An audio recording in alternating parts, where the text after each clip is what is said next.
I'd encourage you to take your own Bibles and turn to Revelation chapter 21. We're going to call this lesson the City of No More. It's been quite a journey through the book of Revelation, and I haven't rushed through this. I didn't really think it would be good to spend this week after week after week, but I've tried to kind of space this out about once a month, taking the next step through these visions. What horrific things we have seen along the way. And some of these are so very disturbing, what we read about in Revelation. Of course, we remember the general idea here. He's warning those 7 churches of Asia of things which must shortly come to pass. And he's preparing them for that trial ahead, and it's an assurance they can make it through this trial. They can be faithful even if it means their death, and the glory awaits beyond.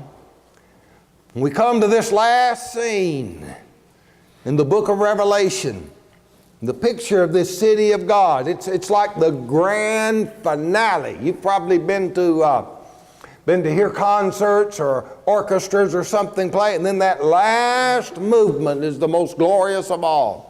And that's how it is here in this book of Revelation, when this holy city comes out of heaven from God, and God sees this beautiful city. I can't do this in one sermon. So what I'm going to do, I'm going to spend this time talking about the things that will not be in that holy city. And then I'm going to follow this up. My plan is next month to follow this up with a lesson take the title from that song, How Beautiful Heaven Must Be. And we'll discuss it that way. And so the city of no more.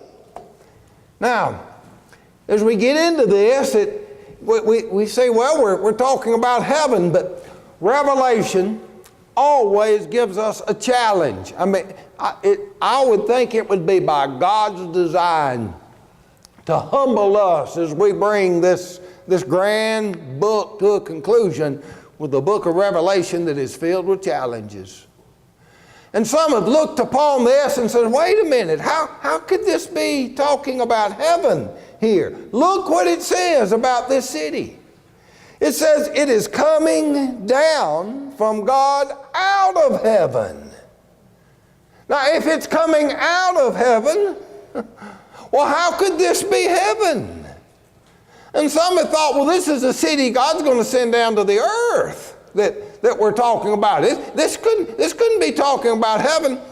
Well, sometimes we get down in the weeds on this, and it looks like, well, maybe we're getting lost. But have you ever gone through the weeds and come out the other side and find out, oh yeah, that's where I was to start with? And that's kind of what you'll do with this when you study this book and look. The first impression is pretty good. And then you get into studying it, and you come back and find out that first impression was probably right, only now you appreciate it even more. You remember the judgment scene in Revelation chapter 20? When they all came before the great white throne, and who was God judging? Well, He's judging the beast and the false prophet and the great dragon and those that had persecuted that church and given them their trouble, and they're being judged. And it's an assurance to those 7 churches of Asia that those who are troubling you are going to meet their judgment. But that judgment is told in terms of the final judgment that is to come. And so the books were opened before the great white throne in that final judgment, and that's how He's letting them know. So your enemies are going to be judged. So carry that now to this. You remember when we were talking about the spiritual sword document that introduced the book of Revelation, and how there's a whole article in there about those that overcome and the things they will receive when they overcome. Well, that's right at the first of the book of Revelation. Well, now here we come to the last, and a lot of those things are recaptured again in this vision of this great city. See, they've overcome. And so you can think of this as a picture of the victorious church that overcame all those problems. But just like we read of the judgment scene in terms of the last judgment, so also we see this glorious church described in terms of its ultimate glory, its heavenly glory. And so we're seeing a picture here of heaven when we read Revelation 21 and the first part of Revelation 22. And if it troubles you that it says the city is coming out of heaven from God, how can it then be heaven? Well, look what it says. It's coming down from God. Does that mean it's a city without God? By no means, because it tells us here, the next verse, the tabernacle of God is with men, and he will dwell with them. And they shall be his people, and God himself shall be with them and be their God. Now, if it can come from God and be the city where God is going to dwell with his people, then it can come from heaven and yet be the heaven where his people are going to dwell, the people of God are going to dwell with God forever as well. It's a matter of perspective. It's not talking about the city leaving heaven, but its source is heaven. That's where it's all from. All of John's visions come from heaven. He looks up into heaven and sees these visions. And so consistent with all that, this city he sees coming down from heaven to show us what that ultimate glory is going to be like. It's not coming to the earth. Now, it says the earth and heaven fled away, and there was no place found for them. That's in Revelation 20. Revelation 21 says, I saw a new heaven and new earth. The first heaven and first earth were passed away. In that final day, after that final judgment, well, this old earth isn't going to be here. It's going to be gone. There's not going to be a place found for it. There'll be a new heaven and a new earth. And what all that is, it has not been revealed to us, but we'll see glimpses of what it will be like in this chapter. Now, when you read about the new heaven and new earth in the Bible, think about a new order of things. You see, when that church going through the persecutions they were going, things are going to change. There's going to be a new order when all this is gone. It's not going to be like it was. And so also when this earth and this heaven are passed away and melt in fervent heat, it's going to be a new order. God's going to establish a new order. It tells us we're going to have spiritual bodies. And as our material bodies are well fitted for this material world, there's going to be a new order of things in which our spiritual bodies are going to be well fitted for that new spiritual existence and to which we are headed. And so that's going to be described here in this chapter. Now it's the city of no more. Let's talk about things this time, the things that will not be there. And one of the reasons we look so forward to this eternal glory that awaits is because of what will not be there. The first verse tells us, I saw a new heaven and new earth, for the first heaven and first earth will pass away, and there was no more sea. I don't know what you think about when you think of that. My experience with the sea has generally been right positive. You know, go down to the beach and enjoy the waves coming and see the beautiful sea. Why would you want no more sea? Well, don't think of it that way. In the book of Revelation, their troubles came from the sea. Remember the beast that came up out of the sea? Well, some have read that and thought, well, no more sea. That means these troubles are going to be gone. Those things aren't going to be bothering us anymore. That may be what it means. Also, as it says no more sea, in this context, it's talking about God being with men in those verses that follow that we just read. And some have suggested, well, no more sea means no more separation. Think about those sons and husbands and fathers that went off to war and got in those ships and passed across that sea. And the family standing looking out over that bleak sea, knowing this separates them from those they love. But no more sea, no more separation. We'll be with God for eternity. Now, I'm not sure if it means one or the other, or it could mean something else. But whatever it is, I know this is a blessing. And this is where I want to be. So a new heaven and a new earth, and no more sea where the troubles come from, and no more seas of separation. But there's other things that will not be there that I can relate to. And you can too. It's going to tell us that God will wipe away all tears from their eyes. No more tears. And there'll be no more death. Neither sorrow nor crying, neither shall there be any more pain. For the former things are passed away. Think about those in the announcements. Those that are in pain, even as we're talking. You see, there's going to be a time there'll be no more pain. Think about those we know, those we have loved, and the pain and sorrow that we have endured when they have died. No more death. No more sorrow. I tell you, that's enough right there to make you want to go to heaven. We have experienced that, and it calls to mind some of the deepest emotions that we have in us. If we've said goodbye to those we've loved and turned and walked away from their flesh, never to see them again on this earth, but we hope to see them again in heaven, don't we? And then all that's going to be over with. And so there's a great joy to look forward to. When we think of these, the former things will have passed away. Death is in the world because of sin. There'll be no sin there. There'll be no death there. And those tears will be wiped away by the hand of God. And here's what else will not be there. The fearful, the unbelieving, the abominable, the murderers, the whoremongers, the sorcerers, the idolaters, the liars.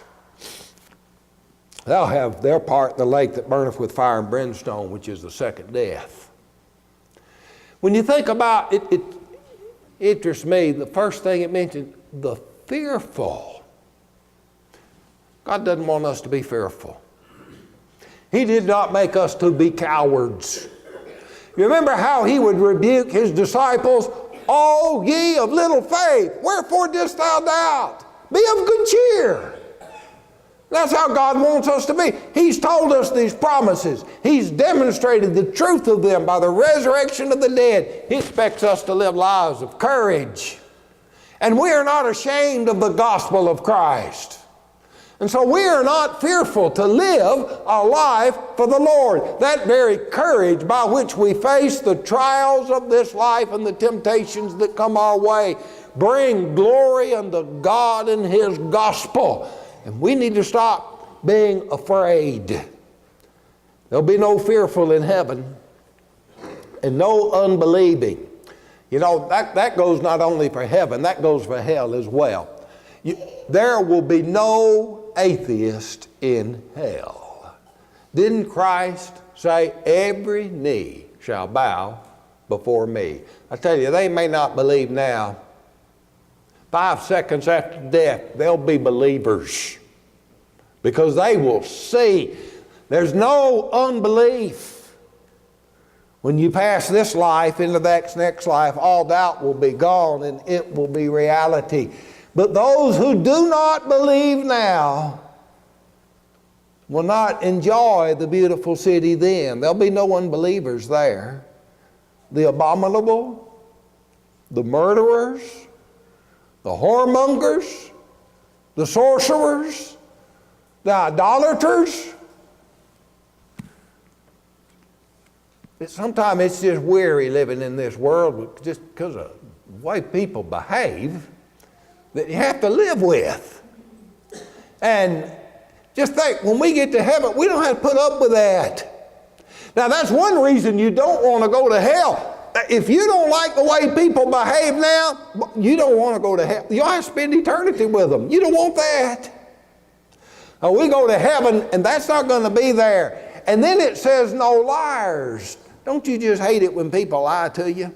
I mean, that's just one of the things that just makes me, that they take me for such a fool and think they can just lie to me. And sometimes they take me on that. They'll lie to me and I'll believe a lie. And I hate that when that happens. And I've told you this story before when my grandmother, she was getting older and heaven wasn't far away. And I asked her, I said, well, Grandma, what do you look forward to most about heaven? She shot right back. She said, everything everybody tells you is going to be the truth. And I like that. And I think about that when I read that there'll be no liars in heaven. And there's no temple. Now that might seem a bit strange. I saw no temple therein. For the Lord God Almighty and the Lamb are the temple of it. And the city had no need of the sun, neither of the moon to shine in it. For the glory of God did lighten it, and the Lamb is the light thereof. You remember when they erected that tabernacle in the wilderness? What happened? Well, the glory of God came and dwelt in that tabernacle. It was so bright that the priest couldn't even go into it. And when Moses would go meet with God, his face would shine so bright he'd have to put a veil over his face. Well, it represented the presence of God, that light did. And when Solomon built the temple in Jerusalem, fire came down from heaven and consumed the sacrifice on the altar, and the glory of the Lord filled the temple so that the priest could not enter into it. That represented the presence of God. But there'll be no temple in heaven. Why? Because it'll be like this city is the temple. There won't be a special place over here where God will represent His dwelling among men. He will be there with us, and the light will fill the city. And so there'll be no need for a sun. There'll be no need for the moon. Remember how God created the sun and the moon to rule over the day and over the night. That won't be needed in heaven. God will be the light thereof. He will be the ruler thereof. And we'll bask in the light of His glory every corner of that city. And it says that the nations of them which are saved shall walk in the light of it, and the kings of the earth do bring their glory, honor into it. And the gates of it shall not be shut at all by day, for there shall be no night there. No night. The night is when you shut and lock your doors, isn't it? Before you go to bed, don't you check your doors? You do. You go out there, I better make sure the door's locked. Why? Well, it's night. Evil men get out at the night. You're asleep and vulnerable through the night. They could come through and harm. At least I'll be awakened as they try to break in if I lock my door at night. Well, that's why they lock the city gates. The night would come, you had to be in town before the evening, before the sunset. They'd lock the gates of those old cities to keep the evil out so you'd be safe within the city. You're not going to worry about that in heaven. They don't have to lock the gates. You will be secure, and it'll be day all the time. There'll be no night there. And there shall in no wise enter into it anything that defileth. You think about how people start something. Someone comes in and messes things up. Nobody's going to go in there and mess up this city. And whatsoever worketh abomination and maketh a lie, but they that are written in the Lamb's book of life. I'm going to return to that. I had a lesson on that earlier when it's first mentioned, and we talked about it in the judgment. When the books were open and another book was open, which was the book of life, who's cast into the lake of fire and brimstone? Well, their names are not mentioned in the book of life. Didn't we just sing the song, When My Name Is Called? You want your name in the book of life. He'll open the book of life and He'll call out the names. And You know, when the roll is called up yonder, I'll be there. I want to hear him call my name. And so you want your name in the Lamb's Book of Life, and you get to enter into the city of God. And there'll be no more curse.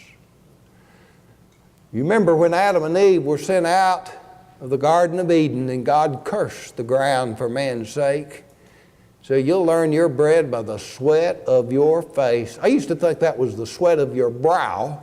Now I guess that is part of your face. And, you know, I get out and doing hard work, and I'm sure that's part of it. But when I think of the sweat of my face, I think more than physical exertion. Just the whole anxiety of life is there in the sweat of your face. But there'll be no more curse. And the women won't have to suffer that pain of childbirth or be subject in a manner that is not fitting unto them. No, the curse that comes upon this world of sin, the curse is going to be lifted. And again, there'll be no night there. You won't even need a candle. Neither the light of the sun. For the Lord giveth them light, and they shall reign forever and ever. And then down to Revelation 22, 14, and 15. I don't know why that's there.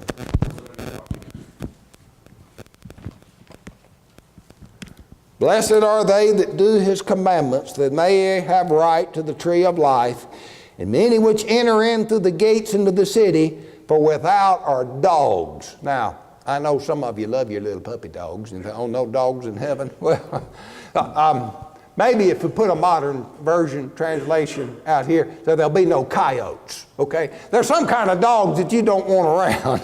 And dogs in their culture, they were the vermin. They didn't want dogs around, these old diseased, sickly, and mean dogs. And he's not really describing animals, he's describing people that act like animals.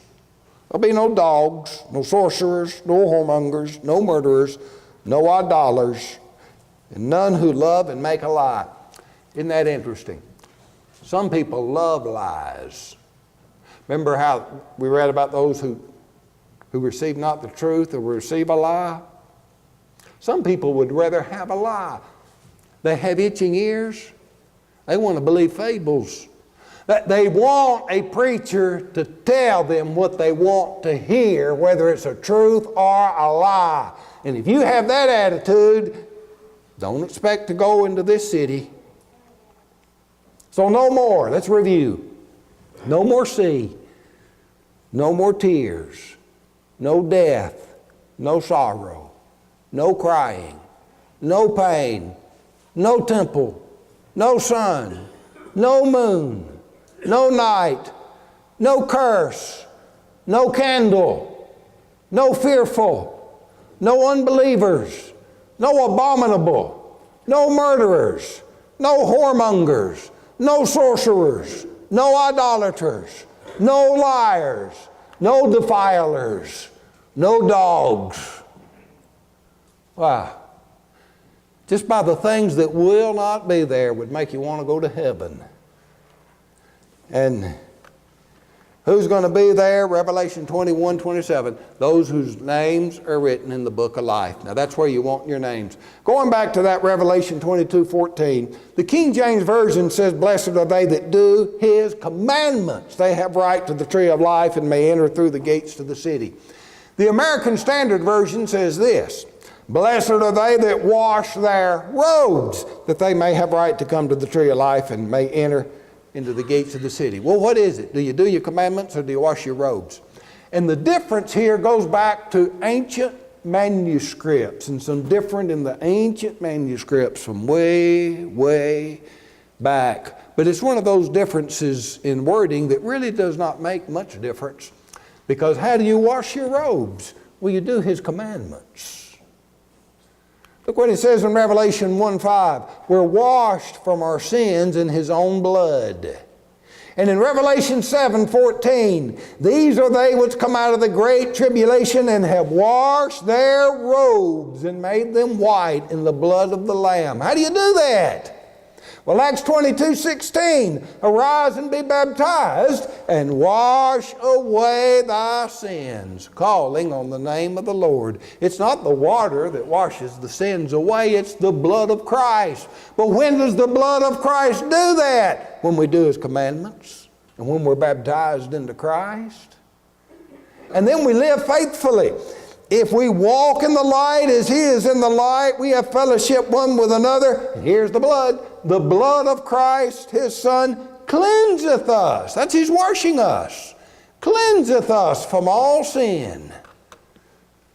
And so we wash our robes when we do His commandments. When we're baptized into Christ, rise up out of that water and walk in the light.